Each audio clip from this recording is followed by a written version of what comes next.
estamos iniciando mais uma Opinião Pernambuco. Eu sou o Valdir Oliveira e lembro que todos os programas também são exibidos nas rádios Universitária FM 99.9 MHz e na Rádio Universitária AM Paulo Freire 820 kHz.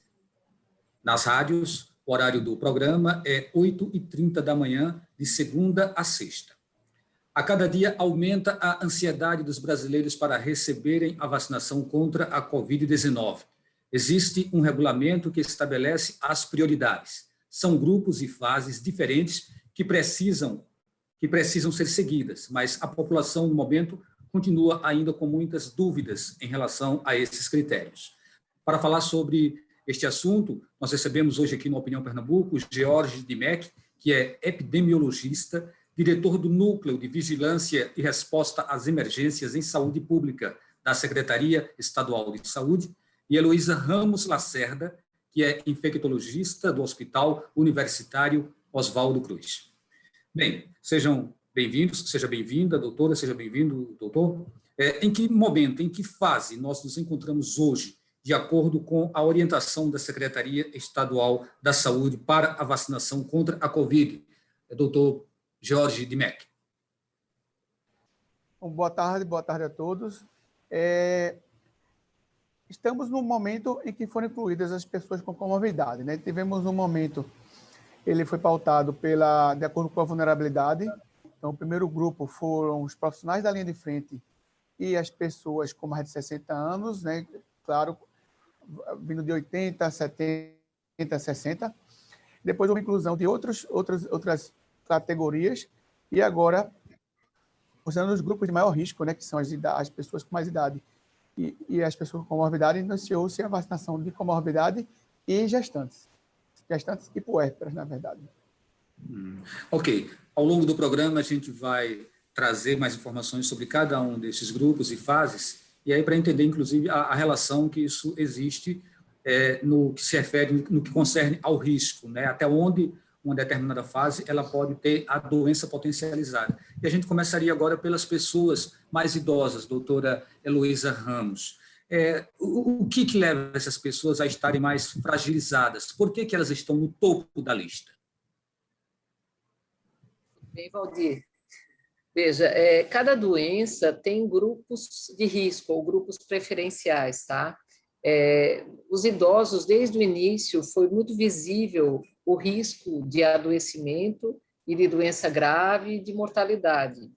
Nós temos uma coisa chamada imunossenescência, tá? Que é um envelhecimento do sistema imune, e isso acompanha as pessoas idosas. Ao mesmo tempo, a doença tem também um componente grande de tromboinflamação. Então, o vírus gera uma inflamação que gera tromboses intravasculares, e as pessoas idosas, elas têm mais risco, né? Então, a soma dessas vulnerabilidades, tá, de alterações do sistema imune e alterações de trombose, né, risco de trombose, acentuam. Além disso, existe a doença também, por ser grave, tem uma demanda grande sobre os órgãos, o coração, o rim, o pulmão, que nas pessoas idosas já existe uma insuficiência parcial, que a pessoa não sente enquanto não está doente, né? Mas no momento em que ela adoece com uma doença como o coronavírus, isso é muito evidente, tá? Então, realmente, os idosos têm um risco de adoecimento grave muito intenso. Quando a gente fala em idosos, a gente se refere a pessoas acima de 60 anos. Mas o que se constata é que quanto mais aumenta a idade, mais aumenta o risco. É isso, doutora? Veja, o risco não é só a partir dos 60, a partir dos 50, a mortalidade proporcionalmente já era maior.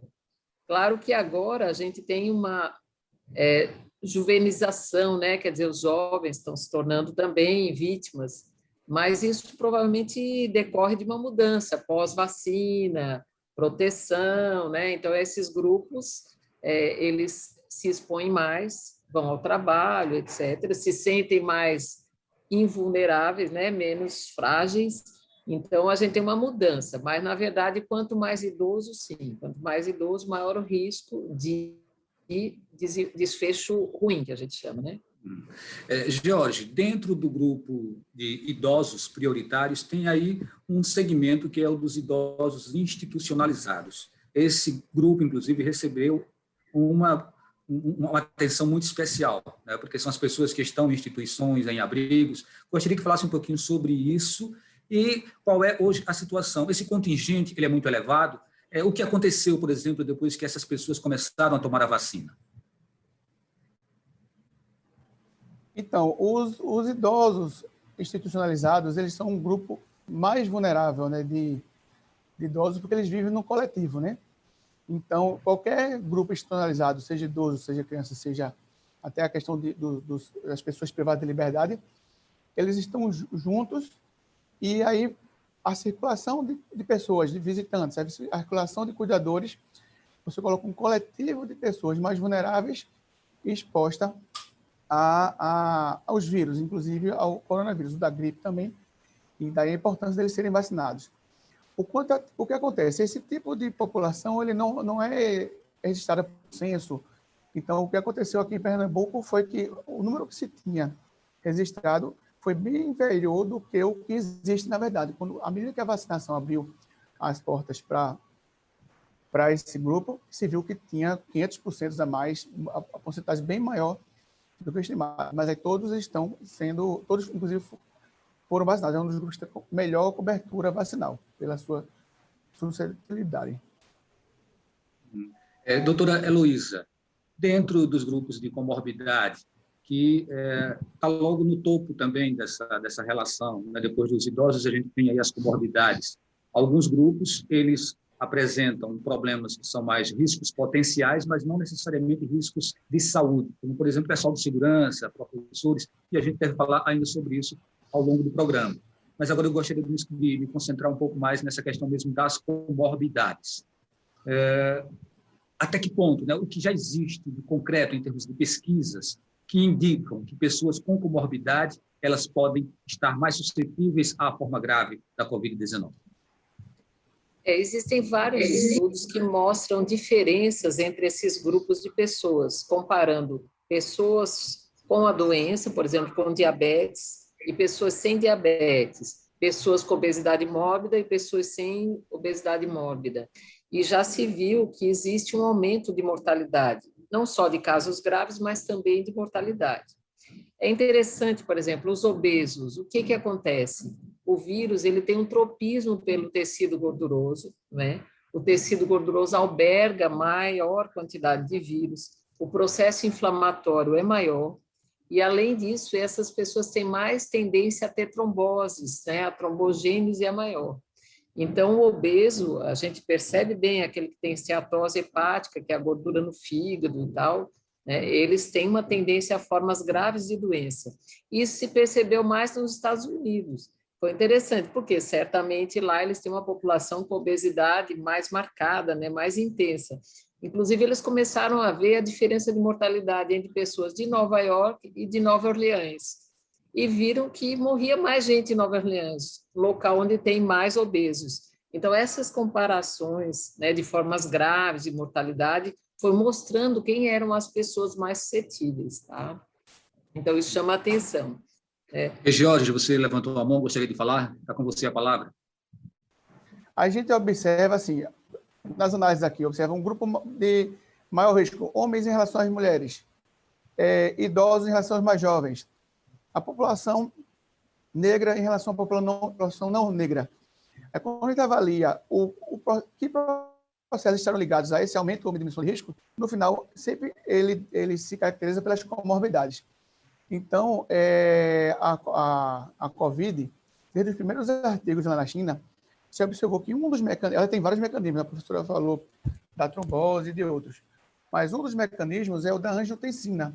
Ela usa o mediador que é referente à nossa hipertensão arterial e outras coisas a mais, a professora vai completar, né? Como chave para atingir os nossos ossos. E é o que acontece. Os idosos têm mais angiotensina, por eles agravam mais nesse mecanismo. E se comparava no começo, né, há um ano atrás, se via que a mortalidade na Europa era bem mais idosos, e aqui ela já chegava a pessoas com 40 anos, com 50, ainda naquela época, né? E o que foi a diferença entre nós e os europeus? O hábito. Então, a gente observou que tem mais pessoas com comorbidade, mais pessoas obesas, mais pessoas hipertensas, mais pessoas diabéticas nas nossas faixas etárias mais jovens. Então, em algumas discussões, a gente viu que essa foi a explicação. E que a chave, às vezes, para todas essas diferenças de risco, tem mais a ver com a prevalência das comorbidades diferenciadas em nós, pernambucanos e brasileiros. Há um problema que está se espalhando pelo Brasil, e acredito que em Pernambuco também nós já devemos ter alguns maus exemplos, né, do que está acontecendo, que são pessoas buscando atestados médicos para dizerem que estão em grupos de prioridade e apresentam algum tipo de comorbidade. E quando a gente fala em dúvida, por exemplo, tem pessoas que têm pressão alta, mas é uma pressão minimamente alta, uma pressão de 13%, 14%. De repente, elas podem chegar com um atestado que ele seja recheado de informações e daqui a pouco essa pessoa consegue uma vacina e passa à frente, inclusive, de outro que possa estar numa situação de maior risco. Então, existe um componente político por trás disso.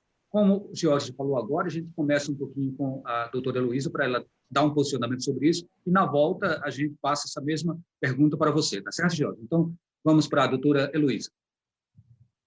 Veja, é bem interessante porque o Ministério da Saúde definiu bem que serão os hipertensos graves, os hipertensos de estágio 3, que é aquela pessoa que atingiu pressão sistólica em torno de 180 ou diastólica de 110, ou usa 3 antihipertensivos, ou tem lesão em órgão-alvo, no coração ou no rim, em virtude da hipertensão, tá? Então, isso seriam os grupos hipertensos. No estado de São Paulo, eles estão mais liberais, eles estão vacinando pessoas que usam um medicamento antihipertensivo. Mas, em virtude dessa dificuldade e de a hipertensão ser uma doença muito prevalente, seria impossível a gente colocar todos os pequenos hipertensos, né, hipertensos leves, tratados com medicamento nesse grupo. Vai chegar esse momento, mas ainda não chegou, né? No entanto, está acontecendo. Tem pessoas furando fila, tem médicos que estão sendo procurados por estarem passando atestados falsos, não é isso, doutor? Uhum. Valdir, eu acho que há, inclusive, um certo desconhecimento, entendeu? Porque essas regras, elas são meio complexas. E, na verdade, de repente, a gente se deparou com aquele papel cheio dos CIDs, né, que são os nomes lá das doenças, classificações e tal, e não está muito claro que existe uma delimitação para a gravidade da hipertensão, essas coisas. Então, eu acho que pode haver, talvez, algum mal-estar aí, mas muitas vezes até por desconhecimento, entendeu? Porque a hipertensão é colocada como uma coisa generalizada, mas realmente existe diferença nessas intensidades, né? Ok, a gente agradece a sua participação nesse primeiro bloco, ao George também, a gente faz um intervalo e a gente volta daqui a pouquinho falando sobre grupos prioritários para a vacinação da Covid-19.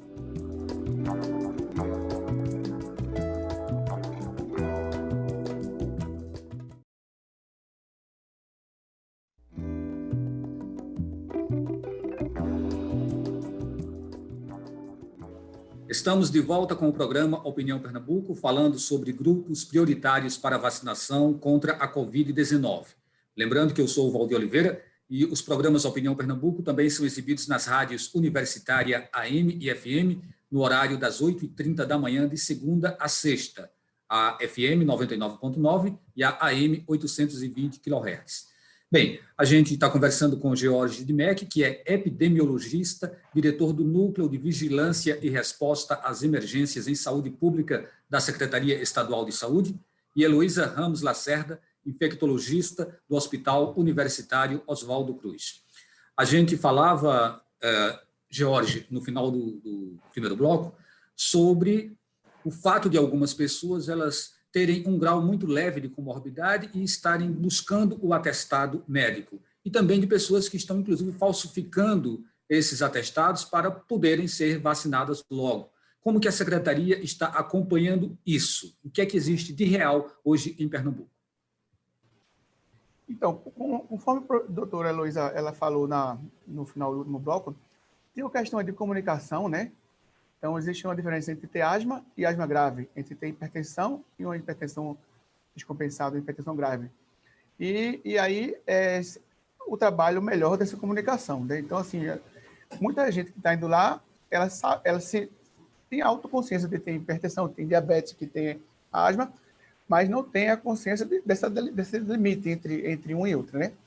Daí a divulgação entre quem emite os laudos, quem emite, de conhecer bem a regra, conhecer bem a legislação, e aí se trabalhar também. Então, a gente precisa trabalhar, sim, a comunicação capilarizada nos profissionais de saúde, que fazem esse diagnóstico, esses laudos, e na população. E tendo que também ter um momento de crise, né, um momento de pânico, então, que também transcende, às vezes, e as pessoas, pela vulnerabilidade, vão buscar a vacina também a todo preço. Então, tem esse outro componente aí. Me parece que essa é uma situação tão delicada que, para alguns legistas, isso pode ser tipificado como crime quando, por exemplo, um médico ou uma médica passa um atestado falso, né? E é isso que está acontecendo já no Brasil. Algumas buscas em cima de atestados que são falsos. O que é que acontece? Quando esses atestados eles surgem, você tira alguém da fila.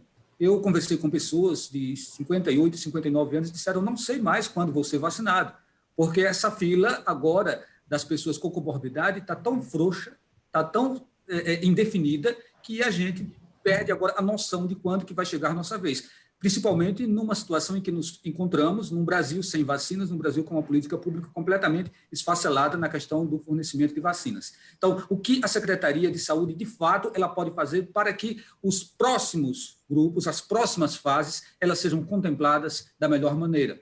Doutor Jorge. Perfeito. Nesse extremo, realmente é um crime uma pessoa que não tem nenhuma dessas comorbidades e de um profissional de saúde também forjar um laudo desnecessário. Então, assim, para cada contexto de que você toma o lugar na vacina de quem precisa, você vai estar vulnerabilizando essa vacina. Então, nós, o Estado, com o operacionalizador das vacinações, que são os municípios, tem trabalhado com cada equipe municipal de aumentar ainda mais o rigor. Então, acho que a gente saia do grupo de comorbidades. Em que momento? O senhor acredita que a gente leva quanto tempo ainda para sair desse grupo de comorbidades? Para finalizar a vacinação, né? A relação, depois, pessoas em situação de rua, que me parece que algumas prefeituras já atenderam a esse critério aí. População privada de liberdade, estaria na sequência. Depois, funcionários do sistema de privação de liberdade. Depois, trabalhadores da educação. Então, veja bem, aqui em Pernambuco, a Prefeitura de Recife, ela abriu para professores e profissionais que trabalham nas escolas. E fez com que as aulas voltassem. Mas já em Olinda isso não acontece. Em outras cidades do interior também não acontece, né? Então, nesse sentido que a população está capenga, está precisando de informação. De que maneira a gente pode deixar essa população mais segura em relação ao seu momento da vacina? Entendi agora, desculpe eu ter entendido diferente. Então, veja bem, hoje as duas prioridades são gestantes e pessoas com comorbidades. Municípios têm proporções diferentes e velocidades diferentes de cumprir essa meta. Então, tem municípios que têm muitas equipes e tem municípios que têm menos equipes. Então, à medida que as gestantes e as pessoas com comorbidade elas avancem, e, em paralelo, cada município vai fazer um jogo de xadrez de ir expandindo para outros grupos. Então, como foi no começo, profissionais de linha de frente. Agora se abriu para outros profissionais de saúde. E aí, essas outras áreas também dependem de notas que são emitidas pelo Programa Nacional de Imunização. Então, nós hoje estamos na nota 57, que realmente prioriza esses dois grupos, gestante e comorbidade. E nas próximas semanas vai ser a atualização dessa próxima nota. Então, a partir dessa nota, a gente vai definir o norte. Então, aqui nós, por exemplo, além desse grupo que o senhor falou, nós temos ainda o pessoal, os metroviários, algumas profissões que também estão se colocando como de risco e são de risco também. Então, esse jogo de xadrez ele é definido pelo Ministério da Saúde, por um comitê que assessora a Secretaria Estadual de Saúde dinamicamente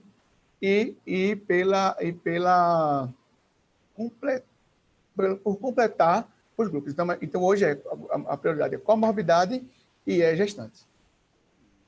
Doutora Heloísa, já que o Jorge trouxe aí, né, essa informação sobre as gestantes e puérperas, por que essas mulheres que estão nessa condição, elas precisam ser vacinadas de uma forma prioritária?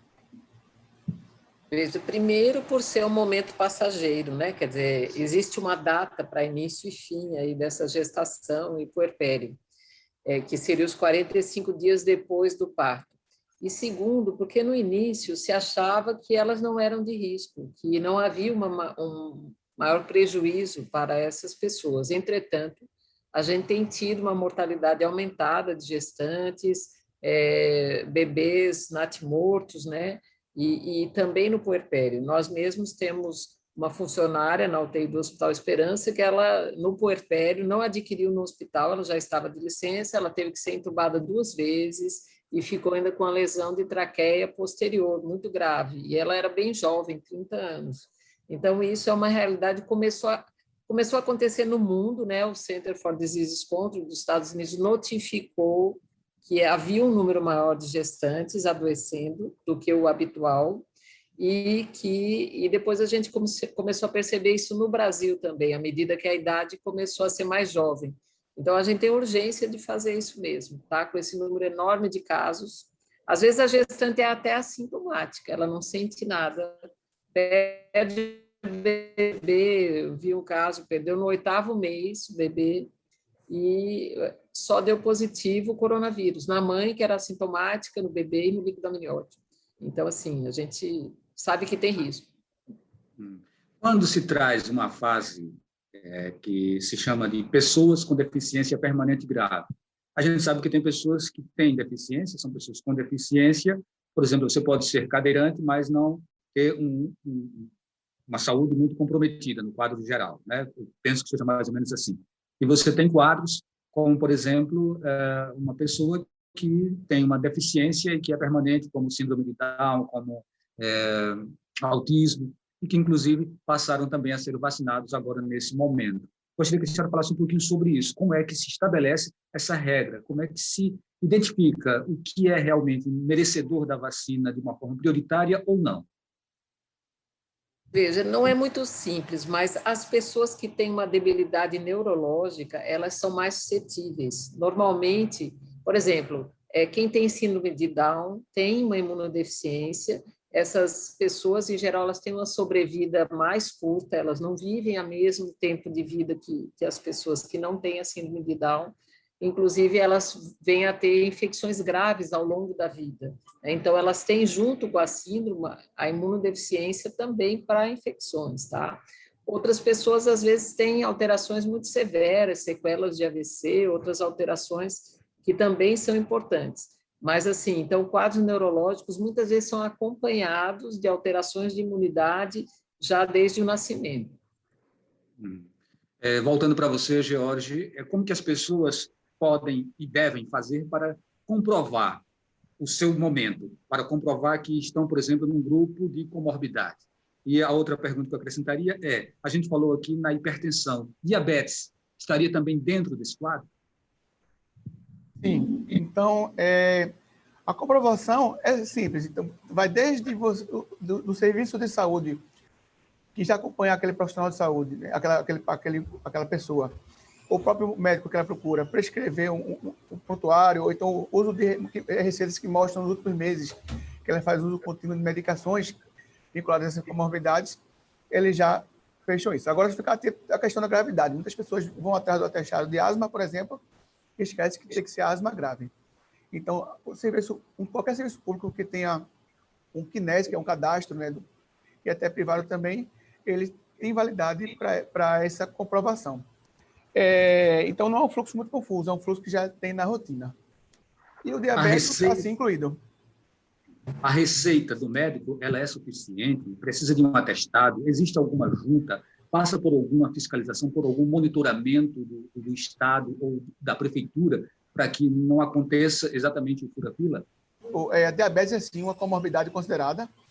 E a receita, ou seja, a prescrição médica, ela é um documento válido. Agora, devemos lembrar que as unidades que estão aplicando a vacina, as unidades municipais, os locais que fazem essa vacinação, elas auditoram. Então, tem uma poder de decisão local de observar, por exemplo, uma coisa é uma prescrição médica, que a pessoa tem uma série de medicações, já que é uma doença, são doenças de uso crônico, documentada com identificação da unidade de saúde, identificação de quem prescreveu, e uma coleção de medicações que você tomou todo mês, então, de hipertensão, de diabetes cardiovascular. Outra coisa é uma receita improvisada, sem muita identificação. Então, não é só chegar com a receita de uma comorbidade. vai ser avaliado a veracidade e a validade daquele dado lá na unidade de vacina, e aí cada unidade tem esse poder de decisão de achar que ali é um documento não válido. Ok, nós já estamos chegando ao final do programa, né, doutora? Mas aí a senhora pode trazer uma fala ainda sobre, concluindo, né, tudo isso que a senhora vinha dizendo a respeito das comorbidades. Isso, o que eu queria só lembrar veja, uma comorbidade bem controlada, ela pode fazer com que a pessoa reduza o seu risco de infecção e adoecimento grandemente. Então, isso é bem documentado para as crianças que têm diabetes tipo 1, que usam insulina, né, para os diabéticos, para os hipertensos. Então, é muito importante que você esteja com a sua doença bem controlada, porque se tiver, esse risco reduz enormemente. Por exemplo, alguém que tem o HIV sob tratamento, bem controlado com CD4 bom, os medicamentos até ajudam a prevenir o coronavírus.